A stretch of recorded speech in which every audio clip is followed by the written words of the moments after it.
asked, do you pray to a personal God? These numbers vary, but they're high and they're up around 90%. Okay? It might be 85. That's actually not important. That difference is not important for the point I'm about to make. It's high, okay? In the West, in America, 90%. Okay? What percentage of educated people are religious? The number drops. I'm talking about graduate degrees here.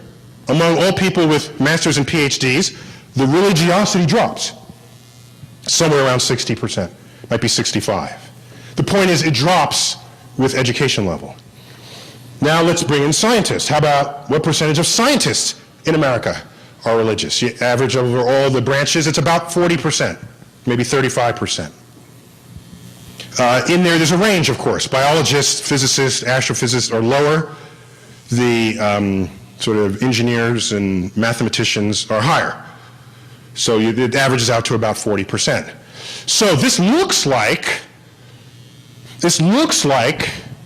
scientists are 40% down from 90% from the general public. But that's the wrong, no, it's 40% down from 60% because all scientists have graduate degrees. So the graduate degree in any subject gets you halfway there. The science is the increment from the educated degrees. I mean, from the all educated people. That takes it down to 40%. Now you go to the elite scientists. This is a well-known number. 7% are religious, claiming a personal God to whom they pray and intervene in their lives. I submit to you that with the current atheist fervor that has taken on over the past several years, I would say launched, the modern atheists they're called, launched by the Dawkins book and the Hitchens book and the Sam Harris book and the like. And I was just in Borders recently, couldn't believe it. Sorry I didn't have a camera. Borders books, there it was. A section called Atheism. It was like, I'd never seen that before. It's like, okay. There it was. They had enough critical mass of books to make a section. So, here's my problem, here's my concern. When you're educated, and you understand how physics works, and you're mathematically literate, and you understand data, and you understand experiment, and you go up to someone who doesn't have that training, and they are religious, and you ask them, why are you religious and believing in invisible things that influence your life? What's wrong with you? Okay? That's unfair. It's not only unfair, it's disrespectful for the following reason. Until that number is 0, you've got nothing to say to the general public. These are scientists among us in the National Academy of Sciences who are religious and pray to a personal God, and I know some of them. And you're fighting the public for their religious beliefs? Figure that one out first, because maybe there's an asymptote.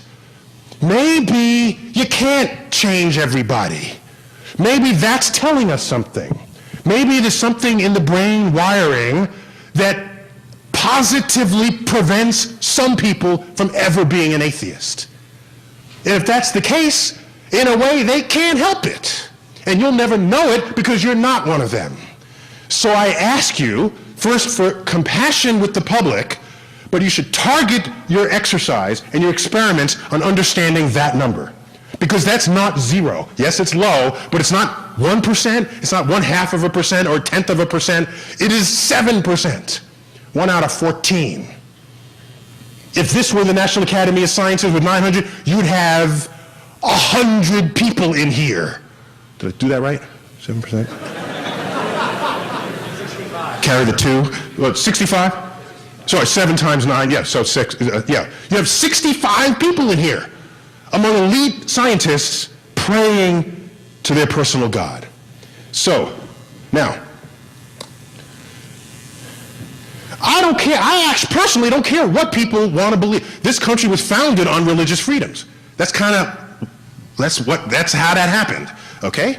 And what enabled the religious freedoms is that our Constitution makes no mention of God at all. which means nobody's God reigns supreme over anybody else's. And therein is the religious freedom that attracted all these waves of immigrants for centuries. And so, I don't have an issue with what you do in the church. But I'm going to be up in your face if you're going to knock on my science classroom and tell me that I got to teach what you're teaching in your Sunday school, because that's when we're going to fight. And I'm going to tell you something.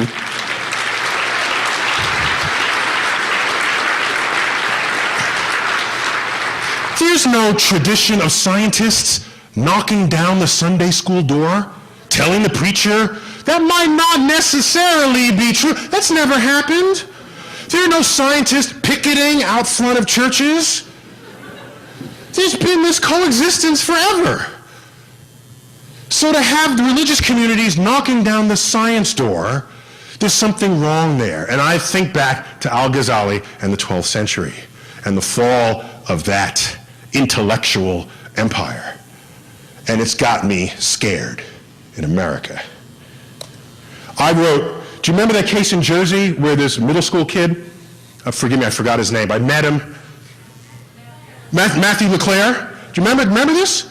It is in his history class, the teacher was saying that Jesus is the only one and true Savior, and Christianity is the only one and true religion, and if you were not, you were damned to hell. And he pointed to a Muslim girl and said she's damned to hell already, it's too late for her, and that Noah's Ark carried dinosaurs on it, and that the Big Bang and evolution are not scientific. He recorded this and submitted it to the New York Times. And it became a whole expose on this teacher. And then what happened? The ACLU came out and separation of church and state, and it's a violation of the separation of church and state. And I said, I don't normally get in those arguments because I got the universe to worry about. I let that go. But then I thought, no, people are missing something here. It's not a case of a separation of church and state. It's not. It's not. Okay? I looked at the comments and the transcript. I ignored the part about Jesus being your Savior. I ignored the part about Christianity being the one and true religion. I paid attention to the statement that Noah's Ark carried dinosaurs, okay? And so, I wrote a letter to the editor of the New York Times that they printed, and I will read to you. To the editor, people cited violation of the First Amendment when a New Jersey school teacher asserted that evolution and the Big Bang are not scientific and that Noah's Ark carried dinosaurs. The case is not about the need to separate church and state. It's about the need to separate ignorant, scientifically illiterate people from the ranks of teachers.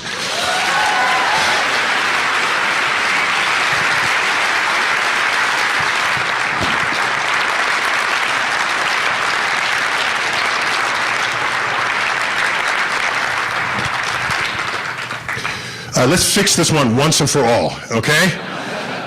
Let's just fix this, okay? Once and for all. Yes, Einstein and God were like that, okay?